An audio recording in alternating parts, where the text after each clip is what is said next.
Subscribe करें epoxy take channel को और बेल आइकन को दबाएं हमेशा मेरे साथ अपडेट रहने के लिए। दोस्तों 1992 के अंदर वसीम अकरम ने इंग्लैंड के खिलाफ एक ऐसी बॉलिंग कराई थी कि पूरी इंग्लैंड टीम एकदम हक्की बक्की रह गई थी। साथ ही साथ उस दिन वसीम अकरम ने आर्ट ऑफ बॉलिंग का नज़ारा दिखाया था। लेकिन उस आर्ट ऑफ बॉलिंग के पीछे एक बेसिक सिंपल साइंस छुपी हुई है जो कि एरोडायनेमिक्स के प्रिंसिपल पर बेस्ड है। नमस्कार दोस्तों, मेरा नाम है सुखिल और आप देख रहे हैं इपॉक्सी टेक्स। दोस्तों, आज की इस वीडियो में हम जानेंगे कैसे बॉल स्विंग करती है, साथ ही साथ में हम रिवर्स स्विंग के कॉन्सेप्ट को भी जानेंगे। So let's start.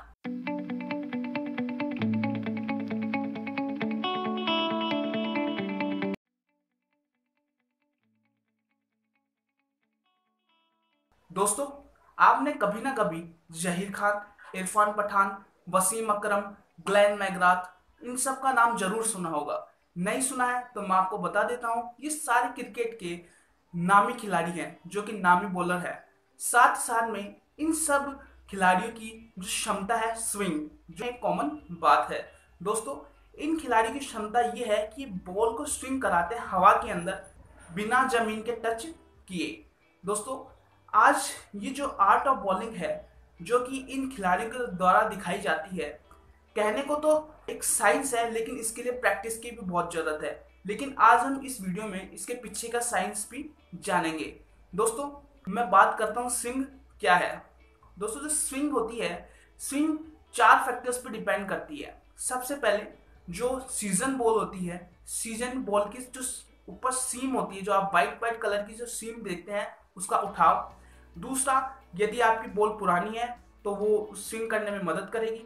तीसरा जो फैक्टर आता है वो आता है बॉल का एक्शन कराना, जिस तरीके से आप बॉल को एक्शन करा के बॉल कराते हो वो, साथ ही साथ में जिस गति से आपकी बॉल फेंकी गई है।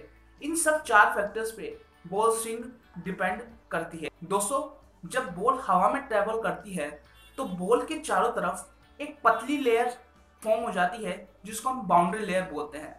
लेकिन ये बाउंड्री लेयर लगातार बॉल से चिपकी हुई नहीं रहती है। इसका कारण यह है कि मैं आपको एक एग्जांपल देता हूँ। यदि आप किसी स्मूथ सरफेस पे चल रहे हैं जो कि बहुत ज़्यादा स्मूथ है, आप यदि उसके ऊपर चलेंगे तो आप जरूर फिसलेंगे। लेकिन वही सरफेस यदि आपको रफ दी जाए तो आप लंबे टाइम तक चल सकते हैं और साथ साथ आप फिसलने का भी डर नहीं होगा। तो इसी बेस पर यह आपकी बॉलिंग जो स्विंग बॉलिंग है उसका कॉन्सेप्ट डिपेंड करता है। तो जब ये बाउंड्री लेयर, जैसे ही बॉल जो परत बनी है, लेयर जैसे ही बॉल से अलग होती है, उसी टाइम बॉल की डायरेक्शन चेंज हो जाती है। और जब ये बॉल से जब अलग होती है तो अपन उसको फ्लो ऑफ सेपरेशन बोलते हैं। दोस्तों, एक बात याद रखना, जब किसी सरफेस से फ्लो ऑफ सेपरेशन जल्दी हो जाता है तो वहां पे हाई प्रेशर क्रिएट होता है, और यदि किसी सरफेस से फ्लो ऑफ सेपरेशन धीरे होता है जो कि लेट होता है तो वहां पर लो प्रेशर क्रिएट होता है।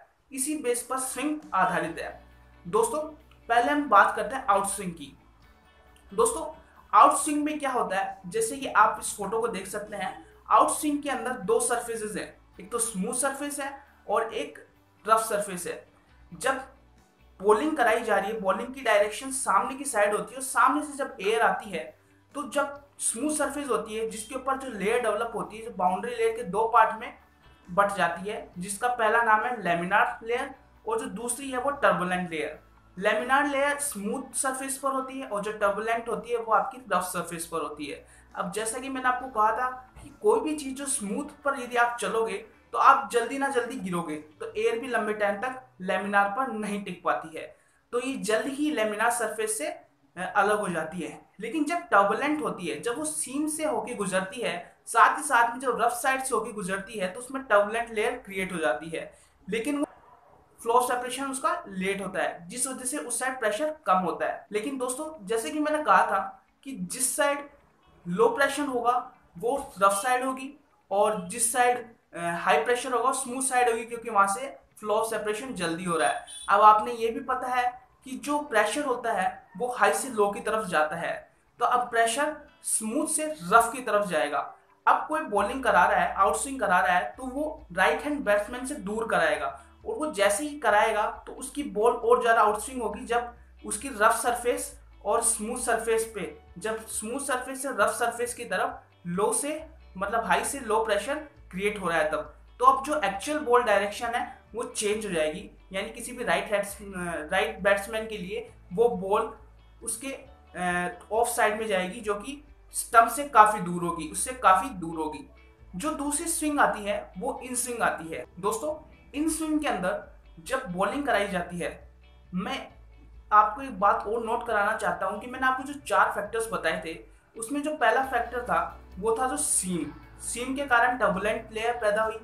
और जो दूसरा फैक्टर था रफ बॉडी, यानी आपकी जब पुरानी हो जाती है तो बॉल की बॉडी, उसके कारण टर्बुलेंट लेयर क्रिएट हुई।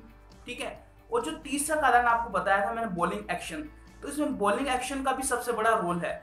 अब इसके अंदर आप देख सकते हैं इस फोटो के अंदर कि अब बॉल की डायरेक्शन अलग कर दी गई इन स्विंग कराने के लिए।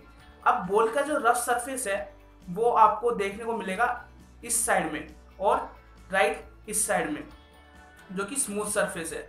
अब दोस्तों जो रफ सरफेस से जैसे ये बॉलिंग कराएगा, अब टर्बुलेंट लेयर क्रिएट होगी। अब स्मूथ सरफेस से जल्दी हट जाएगी लेयर और वहां पे फ्लो ऑफ सेपरेशन जल्दी होगा। फ्लो ऑफ सेपरेशन जल्दी होगा तो स्मूथ सरफेस पे जल्दी आपको हाई प्रेशर क्रिएट होने को मिलेगा और रफ सरफेस पे कम होने को मिलेगा। अब आपका जो एक्चुअल डायरेक्शन है वो अगेन चेंज होगी। अब आप बॉल यदि लेग में करा रहे हो किसी भी राइट हैंड्समैन के खिलाफ, तो वो लेग में कराओगे तो वो लेग में और जाके घुसेगी, जब उसकी एक्चुअल डायरेक्शन लेग दिशा में चेंज हो जाएगी। तो ये आउट स्विंग होती है जिसके अंदर बॉल की एक्चुअल डायरेक्शन चेंज हो गई। तो दोस्तों इसी तरीके से स्विंग कराई जाती है और स्विंग की डायरेक्शन इसी तरीके से निर्भर करती है कि आपका फ्लो ऑफ सेपरेशन कब हो रहा है। अब बात करते हैं हम रिवर्स स्विंग की। दोस्तों रिवर्स स्विंग जब कराई जाती है तो रिवर्स स्विंग की स्पीड 70 से 80 किलोमीटर पर आवर की होती है। थैंक यू, जय हिंद, जय भारत।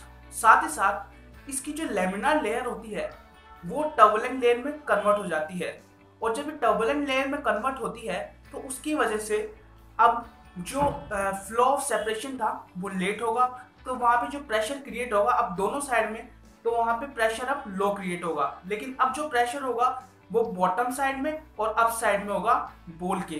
तो अब बॉटम साइड में प्रेशर ज्यादा हो गया है, लेकिन बॉल के ऊपरी हिस्से में जहां पर आपके फ्लो ऑफ सेपरेशन जल्दी हो चुका है, लेट हो रहा है जहां पे, उसके कारण वहां पर आपका प्रेशर कम है। तो अब बॉल हाई प्रेशर के कारण अब हाई से लो की तरफ जाएगी। यानी बॉल मान लो इस तरीके से जा रही थी, तो अब बॉल को हाई से लो की तरफ इस साइड पुश करने की कोशिश करेगा, जिससे रिवर्स डायरेक्शन में बॉल घूमना स्टार्ट होगी। अब आपको मैं इसको एग्जांपल के तौर पे बताता हूं। यदि आप तेज बाइक चला रहे हैं और आप अचानक से ब्रेक लगाते हैं, यानी आपको कोई फोर्स लग रहा है, तो आपका टायर फिसलना, फ्रिक्शन के कारण फिसलना स्टार्ट होगा, जो कि अलग डायरेक्शन में जाएगा। यही कॉन्सेप्ट रिवर्स स्विंग के अंदर है। रिवर्स स्विंग में जैसे ही फोर्स जैसे ही उल्टा होगा तो आपकी बॉल का डायरेक्शन अचानक से चेंज होगा, और ये रिवर्स स्विंग का कॉन्सेप्ट है।